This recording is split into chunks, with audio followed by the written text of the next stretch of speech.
شروع اللہ کے نام سے جو بڑا مہربان اور نہایت رحم والا ہے۔ السلام علیکم، میں زاہد عظیم اپنے چینل عوام ادارے کے ساتھ آپ کی خدمت میں حاضر ہوں۔ آج ہم جن پوائنٹس کے اوپر بات کریں گے ان میں سب سے پہلے مریم نواز صاحبہ نے اپنے چچا کی حکومت سے لا تلقی کا اعلان کر دیا۔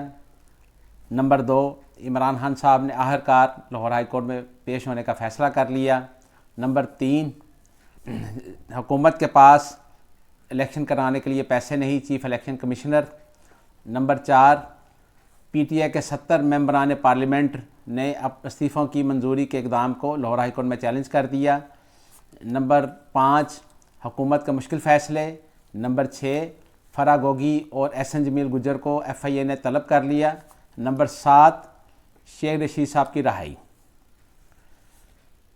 مریم نواز صاحبہ نے آج یوتھ کے ممبران سے بات کرتے ہوئے یہ اعلان کیا ہے کہ ان کا موجودہ حکومت سے کوئی تعلق نہیں۔ انہوں نے کہا کہ یہ پی ڈی ایم کی حکومت ہے اور اس میں ان کے پاس نہ تو کوئی عہدہ ہے اور نہ ہی کوئی وزارت، اور اس لیے ان کا اس حکومت سے کوئی تعلق نہیں۔ انہوں نے کہا کہ یہ مسلم لیگ کی حکومت مہنگائی نہیں کر رہی، یہ پی ڈی ایم کی حکومت کر رہی ہے، بلکہ انہوں نے آج اپنے چچا کی بھرپور مخالفت کرتے ہوئے یہ اعلان کیا ہے کہ وہ اپنے چچا کی حکومت کے ساتھ نہیں ہیں۔ انہوں نے کہا کہ جب میاں نواز شریف صاحب پاکستان آئیں گے تو اس وقت وہ اس حکومت میں شامل ہوں گی، اس وقت ان کا اس حکومت سے قطعی طور پر کوئی تعلق نہیں ہے۔ انہوں نے یہ بھی کہا کہ مسلم لیگ نون کی حکومت نے ہمیشہ عوام کی فلاح کے لیے کام کیا ہے، اور مسلم لیگ نون کی حکومت میں نواز شریف صاحب نے کبھی بھی اتنی مہنگائی نہیں ہونے دی۔ نواز شریف کے دور میں پاکستان ہمیشہ ترقی کرتا رہا ہے، اور انہوں نے اس بات پر بھی زور دیا کہ جب میاں نواز شریف دوبارہ اس ملک میں واپس آئیں گے تو اس وقت مسلم لیگ نون کی حکومت بنے گی، تو پھر انشاءاللہ اس وقت مہنگائی نہیں ہوگی۔ ایک طرف انہوں نے اپنے چچا سے بھی ناراضگی کا اظہار کیا، دوسری طرف انہوں نے حکومت کو بھرپور تنقید کا نشانہ بنایا، جس سے یہ اندازہ ہوتا ہے کہ مریم نواز صاحبہ حکومت سے خوش نہیں ہیں، بلکہ وہ حکومت کے جتنے بھی اقدامات ہیں ان کو اون نہیں کرتی۔ وہ حکومت کا پروٹوکول تو انجوائے کر رہی ہیں، لیکن جو موجودہ حکومت کے جو اقدامات ہیں مہنگائی سے ریلیٹڈ، ان کو وہ بالکل سرے سے انکار کر رہی ہیں۔ دوسری طرف آج عمران خان صاحب نے آخرکار لاہور ہائی کورٹ میں پیش ہونے کا فیصلہ کر لیا۔ لاہور ہائی کورٹ نے عمران خان صاحب کو 4 مرتبہ موقع فراہم کیا، پہلے 12 بجے، اس کے بعد 2 بجے، پھر 4 بجے، پھر 6:30 بجے لاہور ہائی کورٹ کے جج صاحب نے ان کو موقع فراہم کیا کہ وہ کورٹ میں آئیں اور اپنی حفاظتی ضمانت کروا لیں، لیکن جب بار بار کورٹ کے نہ کہنے کے بار بار کورٹ کے اصرار کے باوجود عمران خان صاحب ہائی کورٹ میں پیش نہیں ہوئے تو لاہور ہائی کورٹ نے ان کی درخواست کو مسترد کر دیا، جس کے بعد عمران خان صاحب نے آخرکار فیصلہ کر لیا کہ وہ لاہور ہائی کورٹ میں پیش ہو کر اپنی حفاظتی ضمانت کروائیں گے۔ تیسرا، پی ٹی آئی کے 70 ممبران پارلیمنٹ نے اپنے استعفوں کی منظوری کے اقدام کو بھی لاہور ہائی کورٹ میں چیلنج کر دیا ہے۔ پی ٹی آئی کے جن ممبران پارلیمنٹ کے استعفے منظور کر لیے گئے تھے، جن میں کافی سینئر قیادت شامل ہے، انہوں نے اپنے استعفوں کی منظوری کے اقدام کو لاہور ہائی کورٹ میں چیلنج کر دیا ہے۔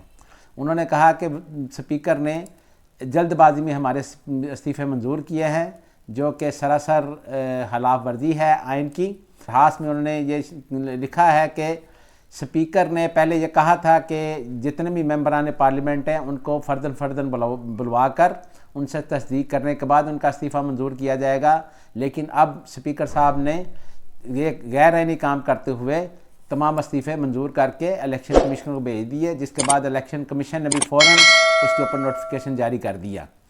اب دیکھتے ہیں کہ لاہور ہائی کورٹ اس کو کس طرح لیتی ہے۔ اس سے پہلے بھی 2 فروری کو پی ٹی آئی کے ممبران اسمبلی، جو 43 ممبران اسمبلی تھے، ان کے استعفوں کے بارے میں لاہور ہائی کورٹ نے ایک حکم نامہ جاری کیا تھا، جس نوٹیفیکیشن کو معطل کر دیا گیا۔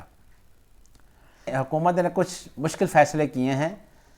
ان مشکل فیصلوں میں حکومت نے ملک میں ایک بار پھر بہت زیادہ مہنگائی کر دی ہے، جس میں پیٹرولیم محصولات کی قیمتوں میں بھی اضافہ کر دیا گیا ہے، اور روزمرہ کی بے شمار جو چیزیں ہیں جو روزمرہ استعمال ہوتی ہیں ان میں بھی اضافہ کر دیا گیا ہے۔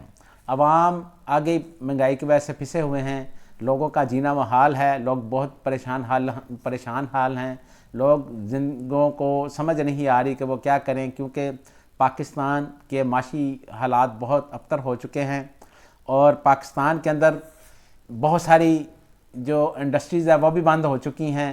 اور اگر ہم کراچی میں دیکھیں تو کراچی پورٹ کے اوپر وہاں پر کنٹینرز کی ایک بھرمار لگی ہوئی ہے، ایسے لگتا ہے کہ یہاں پر کنٹینرز کا ایک نیا شہر آباد ہو چکا ہے۔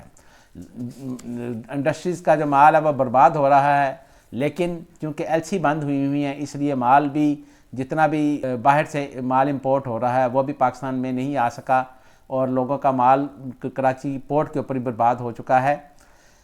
اس سے بھی کافی مہنگائی ہو رہی ہے، لیکن دوسری طرف پٹرولیم مصنوعات میں بھی جو اتنا زیادہ اضافہ رات کو کر دیا گیا، اس سے مہنگائی کا ایک نیا طوفان آئے گا جو لوگوں کے لیے مشکل کا باعث بنے گا۔ یہی حکومت جب اپوزیشن میں تھی، اس حکومت کے جو وزراء اپوزیشن میں تھے تو اس وقت اس کی حکومت جب مہنگائی کرتی تھی تو یہ لوگ اس وقت بہت زیادہ کرٹیسائز کرتے تھے، لیکن آج حکومت نے اس کو ایک نیا نام دے دیا ہے۔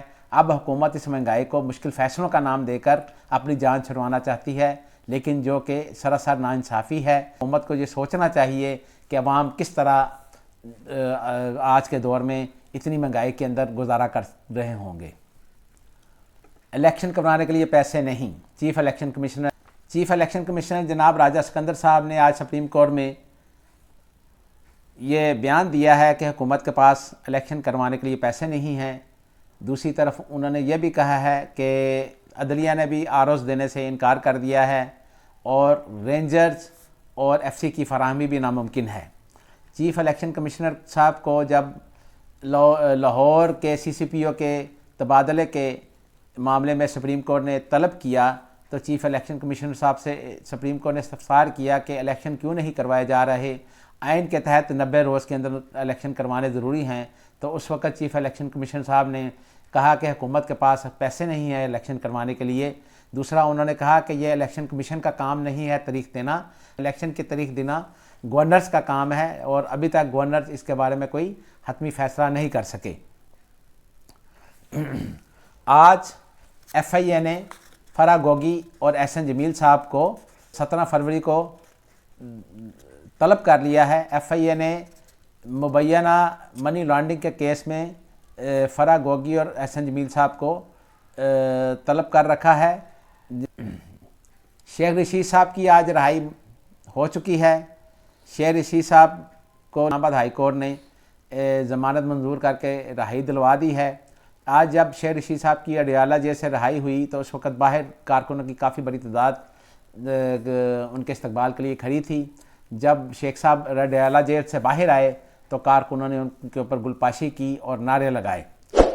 اگر آپ کو ہماری یہ ویڈیو پسند آئی ہو، نیچے دیے گئے بیل آئیکن کے بٹن کو سبسکرائب کریں اور اپنے اس چینل کا حصہ بنیں۔ اللہ تعالی ہم سب کا حامی و ناصر ہو۔